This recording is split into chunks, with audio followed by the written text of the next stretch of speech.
Hello, this is Doug from Doug's Dog Training. Sorry you can't see my face again. I don't have high quality, actually I'm just using my phone, so I don't have a wide zoom, but I'll have to do. So today we've been working on, just again, repetition of sending Gary to bed or place. We're calling it place. And from there doing a recall as well as the break command. And I'm going to throw in a little bit of obedience. So again, just to review, I like to use Red Barn beef roll. I get 4 pounds. If it's on sale on Chewy, it's $10.99, but normal price is $14.88.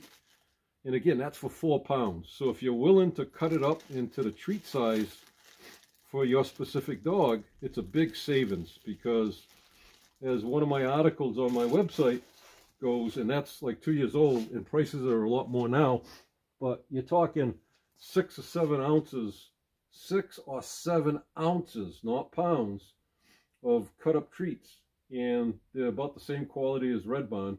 You're talking anywhere, depending on what you buy, anywhere between $5 up to like $9 for a package of 6 to, actually I think some of them are like 9 ounces. So again, 4 pounds if you're willing to cut it up. And on my article, How to Save Money with Training Treats, towards the end there's a link that'll take you to a video I made on how to cut it up and how to store it properly. So just double check, make sure it's on.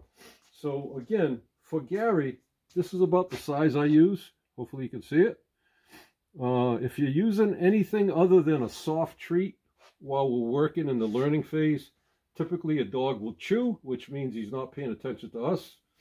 Another thing, if you make him too big, same thing. Instead of just taking and swallowing it, he'll probably chew, so he's not paying attention to us and waiting for the next prompt. And if you drop it too, that's another thing. You know, as you get better and better, you want to work on not dropping your treat, so that again, he takes it from your hand and swallows it and ready to move on. So again, this is about the treat size. And again, the way I like to present the treat, hold the treat, and we call this the primary reinforcer. Remember, 3 T's that reinforce behavior. In all likelihood, the behavior will continue with good timing and consistent repetitions. So again, I like to hold it and put it between, oh, drop that one. So I tell you, not dropping it, and look what I do. So I like to hold it between my forefinger and my middle finger and just put my thumb over it and use my hand, we call this luring, to get the dog. When you have a hungry dog, and all dogs are food driven. If you feed your dog a lot and he really doesn't work, then he becomes satiated over months and months, and you know, they'll typically show like no interest in food. But if you reduce the amount you're feeding or skip a meal or two, once you get back to the treats for training, he's going to definitely, or she's definitely going to have drive. So they call food drive, meaning a desire to want it. So to lure the dog, again, I have my treat properly in my hand, have my thumb over. I want the dog to actually push into it with his muzzle, snout, try to lick it, try to get it. And this way I can lure the dog into any position I want, whether I'm teaching a sit for a puppy that doesn't know the command yet, a down, into heel position, onto placemat, as well as for the recall. You can easily control it and then just lift your thumb up. So again, it's almost like a little shovel, and it keeps from dropping it, as well as teaching the dog to properly take a treat. So some dogs will kind of bite, so it's a good way to practice and teach the dog not to bite the fingers, but actually take it more gentle. So we're going to get Gary. He's already on his bed. It's become a default for him from doing so many reps since I've had him. So one of the biggest things that, well, there was 2 main goals that Gary's owners wanted.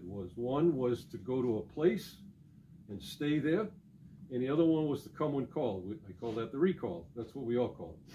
So I'll just get him off it and show how I teach it. So I have a leash on him. Again, all training we do with our leash so that we have control, because if he refuses or walks away, we can just keep him from doing either and get him back motivated, or actually to engage with us and then lure him back. So I'm just going to get him off using my command. Break, break, yes, good boy. So again, Yeah, Gary. Come on. So I'm just going to get him to turn. Come on, buddy. So, good boy. Come on. Come on. Come on. Come on. Come on. Come on, buddy. Come on. All right. Good boy. So again, if you go back a couple of videos, you'll see how I start up very close and I lower the dog, and after maybe 100, 150 reps at that same location when you're first starting, you'll start to see him upon the verbal command start to go without all the luring, because that's the goal. Remember, dogs learn from our body movement, whether we're putting our head down and stepping into them and lowering them down, or putting leash pressure. Sit. Sit. Good. Sit, buddy. So again, if he doesn't know it, I'm going to show him the food, and then I'm going to give the command, then stop my movement. So I'll actually step towards it as well as lure him on. Place. Yes. Then I use my marker, or if you're using a clicker, you click once all 4 feet are on and release the reinforcer or the treat.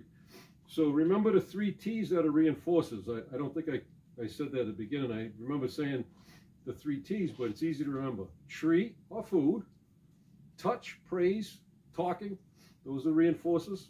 And, well, the reinforcers until you actually teach a dog what a negative marker is, like no or and also a toy. So we're not working with toy drive with Gary, we're just working with food. So again, break. Good. Good boy. Come on. So I'm going to get him to turn. Come on, bud. Good. Sit. No, over here. So you can see he's default to go back to place. Come. Come. So with this said, I'm also trying to teach him leash pressure. So dogs have opposition reflex. As you can see, is if I'm trying to get him to go, his mind genetically, all dogs have it, say, I'm not going. So how we teach that is a little bit of pressure, get him to take a step, release the pressure, and then give a treat. And if you do that 3 or 4 days, maybe 4 or 5 different times, you'll start seeing your dog start to understand that instead of fighting it, if I just go with it, good things happen. So again, to begin, before he understands the cue, I properly hold my treat, I get him to understand it, place, lure him on, mark it, yes, and then release the treat. Break. Yeah, good boy. And again, in the beginning, to teach break, I'll give a treat. But ultimately, we want to wean off treats for break, because break in itself is the reward.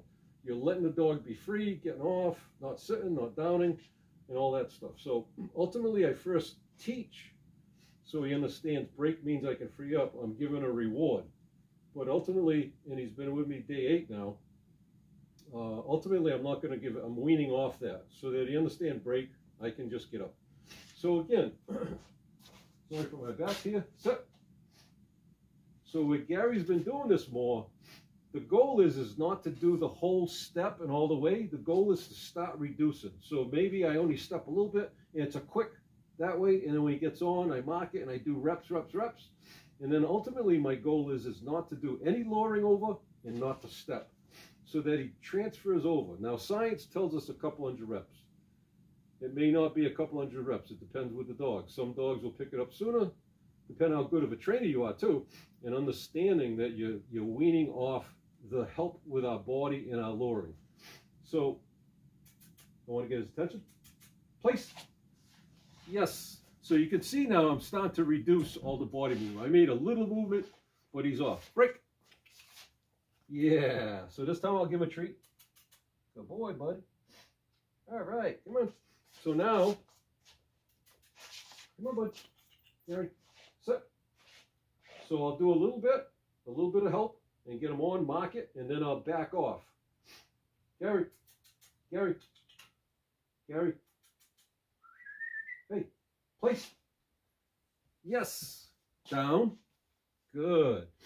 Because I've worked with his obedience of sitting down, I'm not having to lure him into those positions, as well as not having to use any leash pressure. Again, the thing to remember now, this position, you're taking a dog, if he's brand new, you have to now teach him to stay on it until he either hears the break command or another command such as the recall. So how do I do that? Again, that's why your leash is important.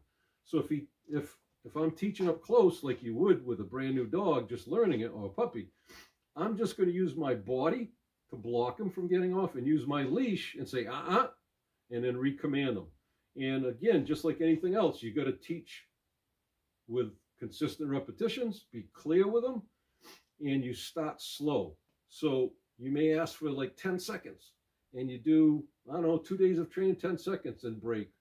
And then ultimately, you can go a little longer and slowly get a little further. Now, because I've worked with him the first couple of days, he's fairly clear that he's got to stay there until he hears something. So I can pretty much back off the length of the leash. Again, you don't want leash pressure, because if you watch, I'll put a little bit of pressure. He's going to pull back. That's called opposition reflex. See him how he's pulling back? So he's not coming. But if I give the command to help him, he understands. Break. Yeah, good boy, Gary. And this time it's just praise. Because again, we want to wean off the food, the primary reinforcer for break. And ultimately, break is just, he gets to free up. So now I'm going to go a little further back. Now again, remember, I've been working days with him and a lot of repetitions. So I would, if he got from here to place and he's good, I do another 5, 6, 7 reps and slowly take another step away. So again, set. So because I've backed up a little bit, I'll use a little bit of help, meaning I'll step towards it, which he knows that's a body gesture, preemptive of the command, and I'll do a quick like shuffle over to get him to go. Gary, again, I want to make sure he's looking at me, and I don't use his name prior to the command unless I'm doing a recall. So I'm going to say place, but I want to get his attention. So whether I make a kissing sound, a clicking sound, or say his name, I want him to look at me so I know he's ready. Gary, place. Yes. And I'll reward that with our primary reinforcer, which is a treat. And now, because we're a little bit more advanced, I would typically either add a second leash to him, or I'd have a long line on him. So again, I have controlled. So if he tends to go off of it before, I'm going to say, and just, again, go towards him. Make sure I use my leash to put him back, as well as he can't just get off and just take off, which, again, if we take him 4 or 5 steps forward, if he's able to just get off and take off, then now we're like, you know, he's going to feel the pressure. He's going to feel the anxiety. You know, if you're working with him, he's going to know you're upset with him. We don't need to do that. The leash stops that. So control your leash. So I don't have my second leash with me. And again, I've worked with him. So he knows I have food. And now I'm about 12 feet away from him. So we've advanced from the distance to place and the distance on a recall. Again, always on a leash, always controlled. So, Gary, come! Yes, I back up. I bring him into me. Yes, good boy. Yeah, good boy, buddy. I grab the leash, and we go back to our position. Approximately, sit. About 6 feet away now. And again, no treat in my hand this time. Gary, place. Yes. Down. Yes. Good boy, buddy. So again, if you're training your dog, have control of the leash. Again, because I've been working with him and I know that he understands it now better, I'm dropping the leash and I don't have a long line on him, although I have one over there. Down. So I'll just recommand him down so he doesn't think he can break.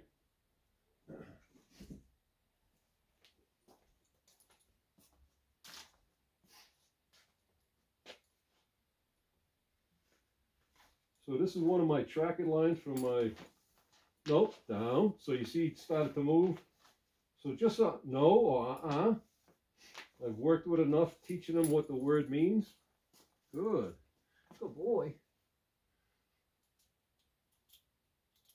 So I've transferred over now my long line, I'm sorry. So I have down, nope, down. Good. So you can see I don't have to yell. I don't have to make him, because Gary is a very sensitive, nervous dog. I don't have to be mean when I say it. I don't have to yell. And again, loose leash. About 12 feet away. So if he just got up and took off, I'm able to stop him from getting off. I'm not correcting him. I just stop moving. I'm very clear. I get him back on the place. And ultimately, I have my leash to keep him from just taking off, especially when you're outside. Gary, come! Yes. Good. Good boy. Good come. Good come. Good boy. Good boy. Yeah. And again, doing the recall, whether you're doing it in the house, whether you're doing it outside or in the basement, my training area. Good boy. Place. Use a little bit of leash pressure. Direct them from about 14 feet away. Down. Yes. Good boy. So Gary's owner's goal is, and I'm sure just like all of us, when we're teaching a place command or a bed command, the reason we want to do that is if we want a little break or we're eating or we got company, if you have a bomb-proof place command or bed command, and when I mean bomb-proof, I mean you've worked a lot of reps with them, you've built the distance, so if you're in the kitchen and your bed is in the dining room, I'm sorry, if you're in the kitchen and you want to send him to his place and it's in the living room, you've slowly built up that distance from different areas, so he knows it, and he also knows that he's going to stay there until he hears the next command. And that's a lot of reps. That's as well as teaching him through distractions, so things that might get him to get off, maybe another dog in the house, or the doorbell ringing or something. So you have to practice through those things. So with me, I would have my wife probably go out and ring the doorbell, and I'd have the leash on. I'd be close enough that if he got up, I could clearly stop him from getting all the way off and going to the door, as well as give him a slight correction with a firm no or maybe a light leash pop, put him back on the bed. And again, this is how dogs learn. So you add the distraction of the doorbell ringing or somebody knocking on the door, and you teach him that he still can't get off that bed. And then, again, you build up your duration on the bed. So he's been on the bed, I don't know, 3-4 minutes. And ultimately, you're building up duration, you're building up distance, whether it's the recall or you're freeing them up with the break command. And outside, that's the biggest training he's going to receive, because once you get outside, then there's a lot of distractions. There's noise, there's leaves, there's smells. So all those things, you have to train the dog through those things that, you still can't get off. Gary, come! Yes, and again, I back up because it initiates the basic prey drive of a dog going towards somebody. Good boy, buddy. And again, going back to what I originally was saying before I got into this this big talk, was I want to make that the happiest time, that when he's recalled, meaning when he hears Gary come, not only does he get a reinforcer, but he also is happy. The person calling him is happy, he pets him, he prays him. So he's getting two primary reinforcers. He's getting a treat, as well as he's getting touch and praise, okay? So hopefully that makes sense. So let's go a little further. Let's see how he does. Sit. Yes, good. Sit, buddy. Good boy. Gary? Gary? Place. So I point towards it. Yes. Good boy. Good boy, buddy. Yeah. Good boy. And we'll do one more for a recall. Again, if I'm working on send it to place, teaching them duration on it, and then breaking them, I would just say break. And again, you have your leash with you, and you help them a little bit until, again, you get enough reps that no matter what, he clearly understands. Break. Yes, good boy. That would be break. Place. Yes. Down. Yes. Or we're doing this one last recall. Again, when I say his name, so the recall, I always add the dog's name. One, it gives them a prompt to look at me. Two, as I'm saying it in the beginning, I'm using a little bit of light leash pressure when I'm very close.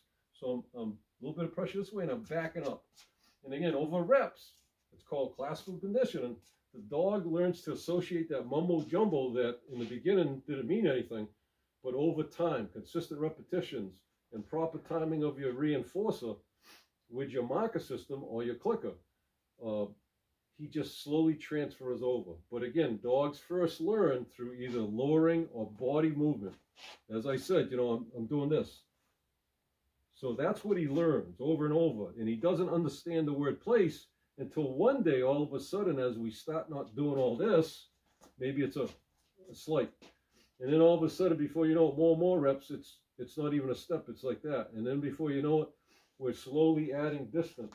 And then we're adding a doorway, so he doesn't actually see the bed. So again, dogs learn through little pitches. And you have to remember that. he won't learn, no matter how many times you say place 10, 15 feet away. If you go towards the door and he can't see the place, all likelihood he won't understand to get there. So you got to show him. So that's what your leash is, to help him. And then you work on those reps. And then before you know it, you're behind the doorway. So he a couple of feet away. So hopefully that makes sense. If not, send me a message on YouTube or comment in my comment section. Or of course, if you're the owners, you can text me or call me. Gary, come! Again, backing up. No, So you see, when you don't have a leash, I just showed you my mistake. Gary, come! Yes, good boy! Yeah, come on, come on, come on, come on! So see how he gets nervous right away? And it's not so much nervous with me. You can see him, he's looking all around. It's like, oh man, that thing in the background. He's a very nervous dog.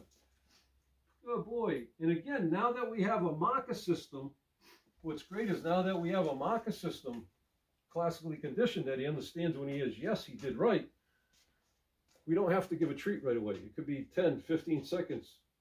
Place. Yes. So my mistake of trusting him a little too much purposely show, and I didn't purposely do that, but it shows you that, you know, we all make mistakes. And by him getting off, because I said, Gary, come, he saw something on the ground, he thought it was a treat, he stopped. And then, because I didn't have my leash, I wasn't able to get him back to me all the way. So what I did was I taught him, you don't have to come to me. Now, because I did enough reps, you know, that one little mistake's not going to set me back too far. But if that happens a lot with a dog, then you're actually teaching a dog that when you say his name or her name and then say come or here, he doesn't or she doesn't have to come right to you. Okay? So that's a good boy, buddy. All right, good boy. That's about it. So that's, again, place command, talking about how to hold our treats as a primary reinforcer, using your marker system, backing up for the recall so that you're teaching him with a little bit of leash pressure, and backing up, he's going to come to you, not get off and stop or go someplace else. We also talked about the break command. The break command, two separate things. And I don't like to do them the same day or in the same training. I want to teach place and break separate. And then maybe the next day I'm working on place in the recall. And again, when it gets a little warmer, I'm not outside because it is cold today and the winds, you know, we get some wind out there. I'm working in my basement and, I forgot where I was going with that. That happens, I guess, huh? So, so our next step is, I call this the stationary recall. He understands what I'm doing now. He's probably not learning so much, Gary, come. He just knows when the guy calls me, he's back there, back up, he goes to me. So now the next step is, now that we have a good base there, we want to let him walk like natural. So he's on the leash with you. Again, you start with your 6-foot leash. We don't add the long line or second leash until we know for sure he understands. So he's just walking, and then all of a sudden he's smelling. So you say, Gary, so he's not paying attention. You say, Gary, come, a little bit of light leash pressure to turn him, and you're backing up. When he gets to you, yes, and give him his treat, and you practice that. So when I get to that step, I don't do more than 8 reps, because again, what the dog picks up is patterns. So what he'll know is he'll actually probably feel the leash, and he's not listening to the word Gary, come. What he's doing is he knows that when he gets to the end of the leash, mommy or daddy says, Gary, come, pulls a little bit, and he comes right back. So I don't like to do more than 8, but you can definitely do more than 8 in a day. So if you do 6 or 8, say you're just taking Gary for a walk on a bike path, you're letting him smell, he's not paying attention, Gary, and you start to pull, back it up, come, and you can see he almost came to you, and you mark it when he gets to you. You have your leash to make sure he comes to you directly in front, not out to the side, not stopping over there, but help him mark it when he's there, and then give him his treat. So again, if you have any questions, leave a comment in the comment section, or if you're Gary's owners, feel free to call me or text me. Thanks for watching my video. Please subscribe and like this video.